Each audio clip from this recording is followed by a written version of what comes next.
short position naman pag pababa yung market. So again, another move, impulse move to the downside.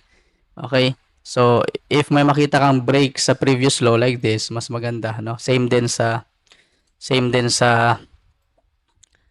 buy position. Mas maganda din na may makita kang na break na structure. So like this, na break yung structure na to and kuha ka ng Fibonacci. Simulan mo sa kung saan nagsimula yung price. Dito sa, in this case, since pababa siya, so galing sa taas, then pababa. Boom. Okay? And then you are expecting for the price to pull back around this level kahit saan dyan. Okay? So, usually, again, pinaka-safe itong 61.8.